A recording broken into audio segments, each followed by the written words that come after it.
Most people think of winter as a cozy time, but in the heart of the Adirondacks, it can be a brutal force with short days, plummeting temperatures, and blizzards that can cause power outages, sometimes for an extended period of time. So it's important to be prepared to survive these harsh conditions without modern heating that requires power. Today we're going to share the surprising truth about how a simple wood stove can transform into the ultimate survival advantage that makes true resilience possible in the face of nature's coldest challenges, whether you live permanently off the grid like us or have no choice when the power goes out during a freezing winter storm.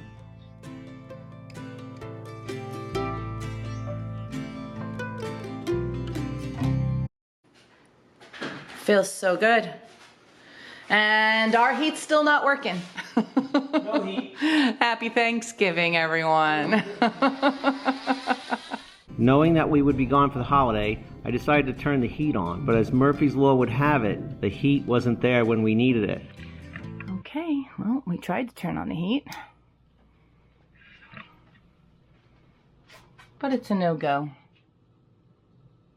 Not gonna work. We did have hot water though. I did some research. I ordered some parts to hopefully fix it.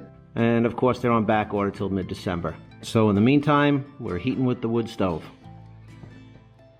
Log number 6 today? We'll 6 and 7? Something like that, 6 and 7.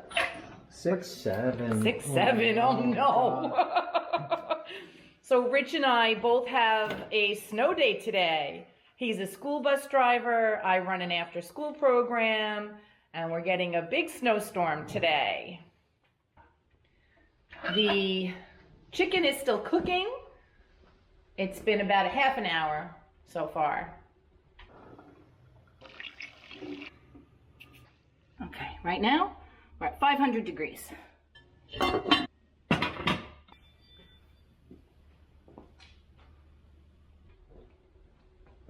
going to be about 2 hours before we're done. This is the Aspen C3. It's the smallest wood stove made by Vermont Castings. We purchased it during the winter of 2021. Very exciting, honey, right? Yeah. We put it right in storage. Another check mark off our list, though. Yeah. And it literally stayed in storage for more than a year and a half before we were finally able to install it. Okay. We wanted to have a wood stove because it's a sustainable source of heat, especially living in the Adirondacks. We knew we'd be able to source plenty of wood for free on our land. And even without solar power or propane working, we would be able to stay warm.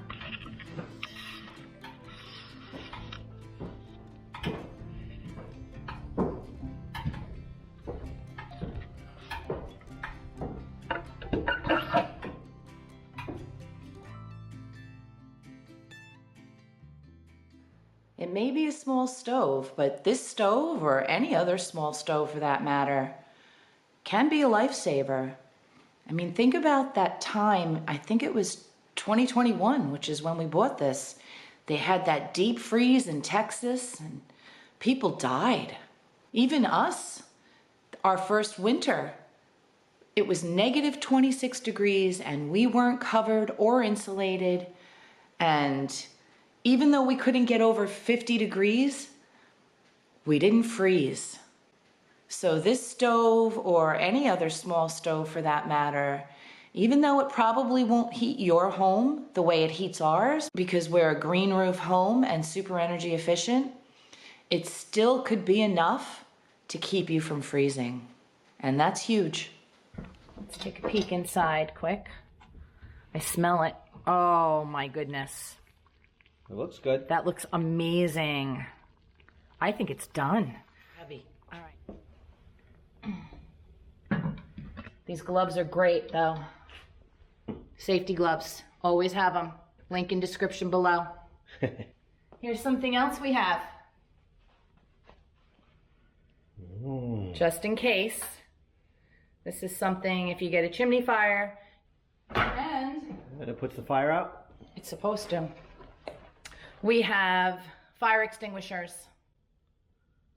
This is the kitty, and in the other room we have, I think, first alert ones. Yeah, we have them everywhere. Yep. Garage. Safety. So more links in the description below. It doesn't cost you anything to buy through us, but it does help our channel. Yes, it does.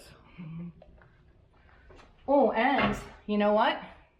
We should talk a little bit about how we designed this little alcove for the wood stove.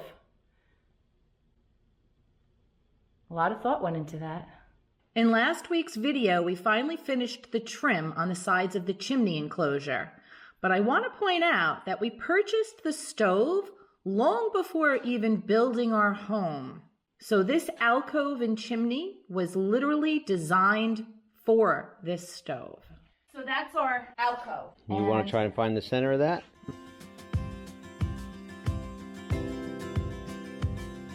We sketched out the fireplace on the floor, hard to see with the sun, but I'm just trying to figure out where the chimney's gonna go out up there.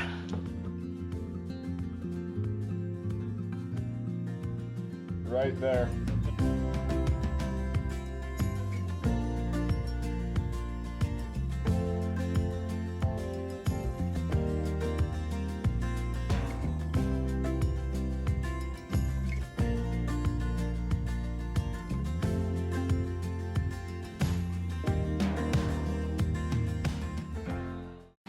I'm going to try and get this piece of flooring up so we can take a look at this chimney.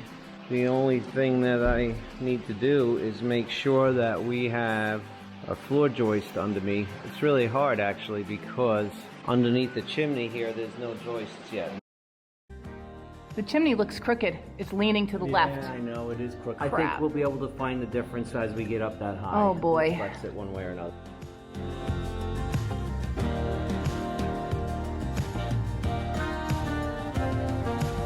Definitely framed past the fireplace.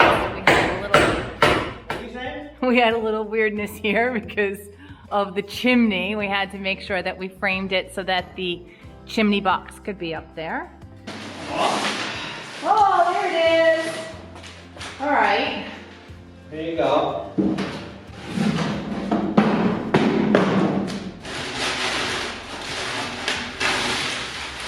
That worked. Well, the good thing is it looks like it is round. It didn't oval or anything. We knew we had a 6-inch flue pipe. We didn't realize when it's double walled, it's actually 8 inches on the outside. We just weren't thinking. And we have an 8-inch sonotube up there. We are on our way to a chimney.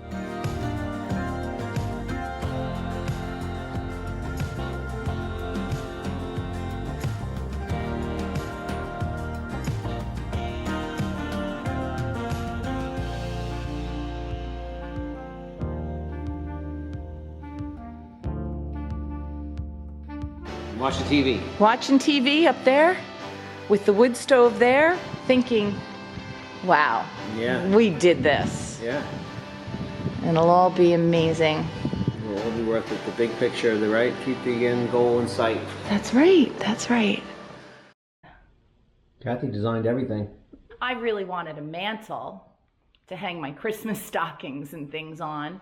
I just like the look, but the brick was really important. All right, there's my bricks. I gotta start picking through them all. Ran into a quick problem. I was getting ready to lay some bricks, and it works out for the most part pretty good, except for that one little spot. We need like an extra inch and a half. So I think what we're gonna do is we're gonna pull down the backer board on both sides and just add in 3/4 of an inch or 1/2 an inch on each side and put the backer board back on.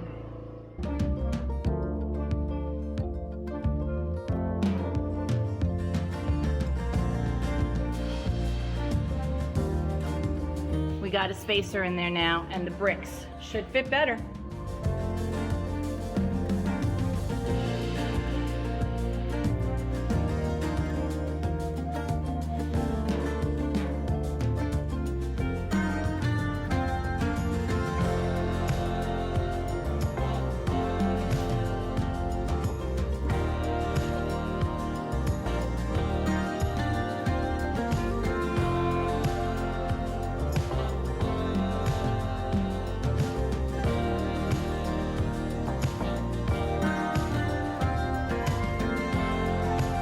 This was the first time I ever tried bricklaying, and I'm not disappointed.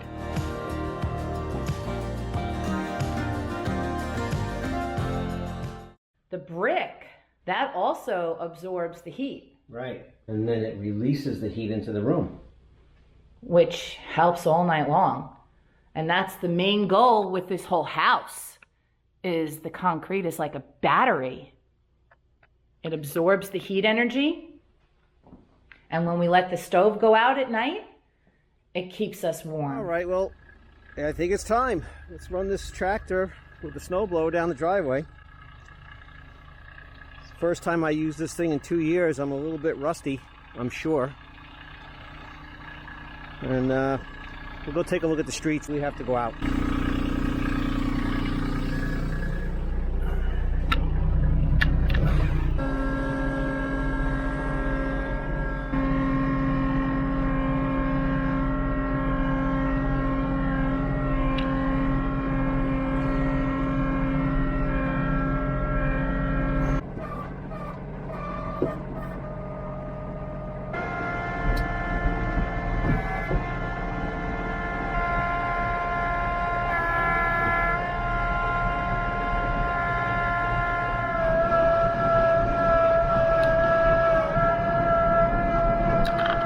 We used 13 logs of various sizes since 5 a.m. this morning, and we left at 4 p.m. to go to a Christmas tree lighting.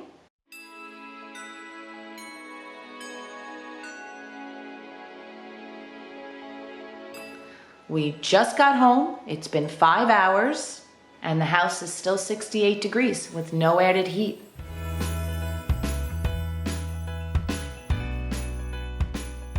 Kathy had me install these little heat registers, which helps some of the heat that's here go into the bedroom. So this is the floor register.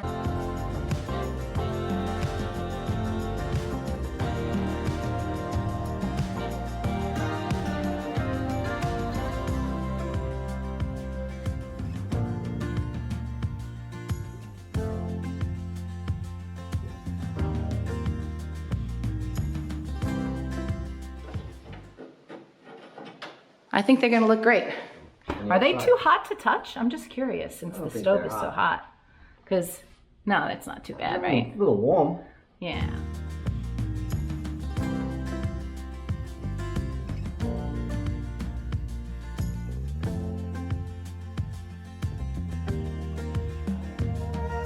Tell me when you're ready. Almost. All right.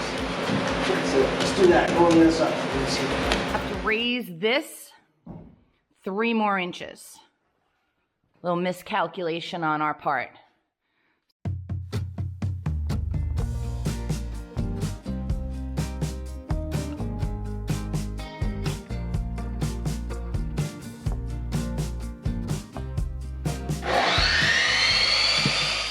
These are my pieces, just to make it look right.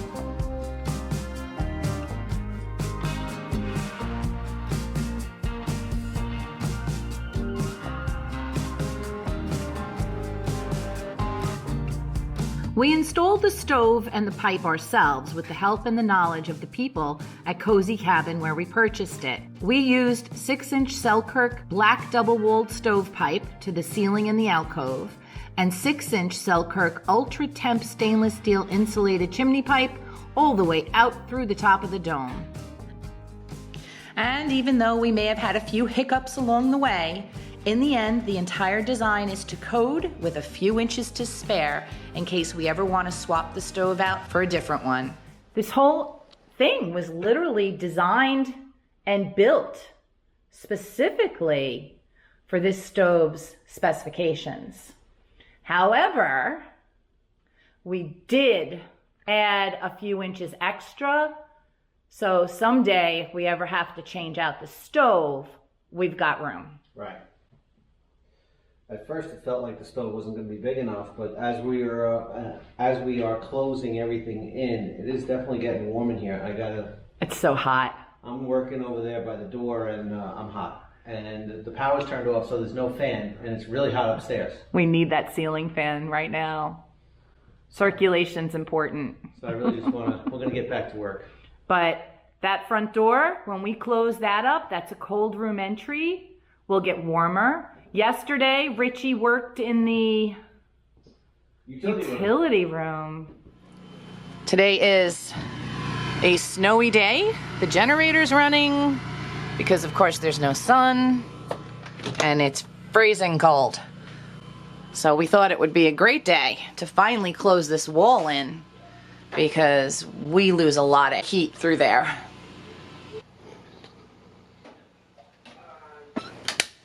Tight quarters. It's tight. And I can't believe the snow outside. We got all the seams and tears and cuts taped up. Yeah, this is going to be like a puzzle. I'll do some final adjustments. Been sitting around for a long time waiting to do. Hanging over our heads. This has definitely been a whole day affair. I knew it would be. Good project for a snowy day. Yeah. It's sealed tight with red tape and spray foam in the corner. Aren't you going to do the same thing to this doorway too? I'm getting ready. First I have some DIY electrical work to do. I can't stand next to this anymore. It's too hot. It's too hot. Yeah, I'm dying. I don't think we should put any more wood on it. Oh, we'll keep it burning. Wait, let's see what the temperature is. It's 70 degrees in the house. Absolutely no sun today. Snowstorm day still. 25 degrees out. And, oh, it's hot. And I bet you when you turn that fan on upstairs, it'll even get hotter down here. Even it out. Should though, because it's going to get down to like single digits tonight. So I'll take all the heat right now and just let it bleed. And we don't have any backup heat. Right, we don't have anything. There's no solar gain today. Combi boiler's still down.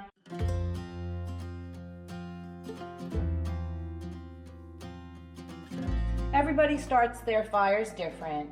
We're still building, so we have all these clean wood scraps to use as kindling.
We've learned to leave the door open until we get a really good burn going.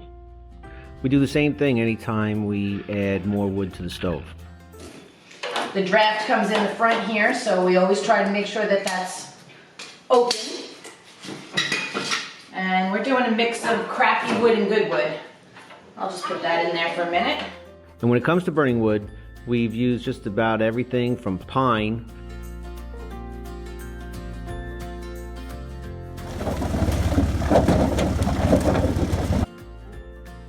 prettiest firewood pile, but it's dry. All the way through kiln dried, which is the hottest burn of all. But maple, oak, and any other hardwoods here locally are excellent.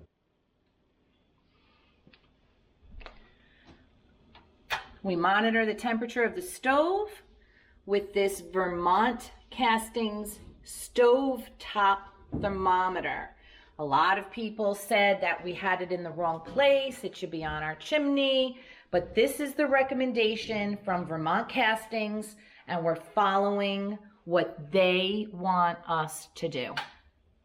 And it works for us. We never really have a problem at all. We've gotten a lot of comments from people about burning pine in the stove. So I want to just show you in the owner's manual that it says it is okay to burn white pine so long as it is properly seasoned. And ours is. And don't worry, we absolutely plan on cleaning the chimney every year. Chimney brush. Nylon bristles are recommended for a stainless steel chimney. Fiberglass rods that screw together. Shop vac, hefty bag, a couple of very large zip ties, Phillips screwdriver, dust mask, eye protection, and a pair of gloves. But one thing everyone should do is clean their chimney every year.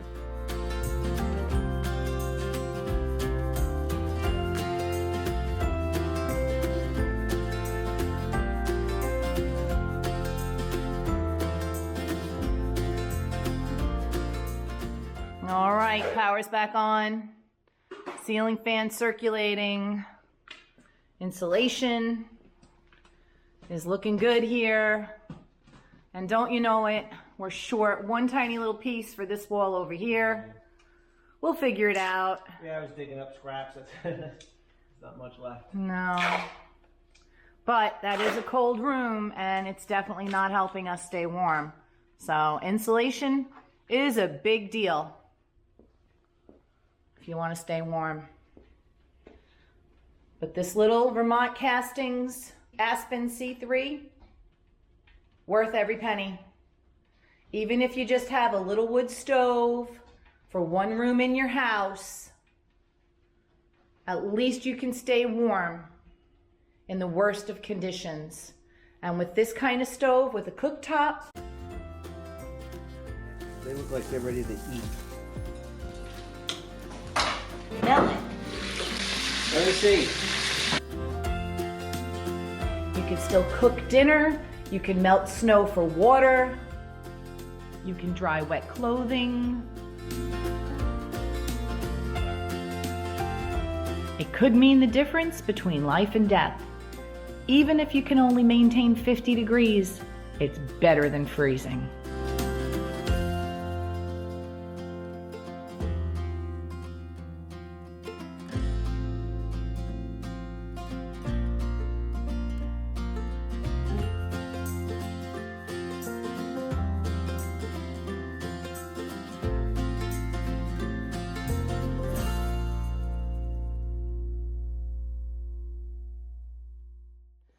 Merry Christmas to us.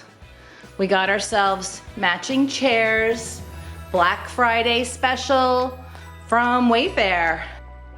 Second one is about to be done.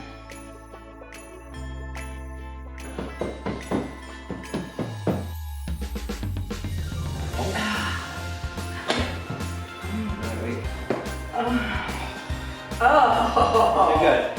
They're really good. They're good.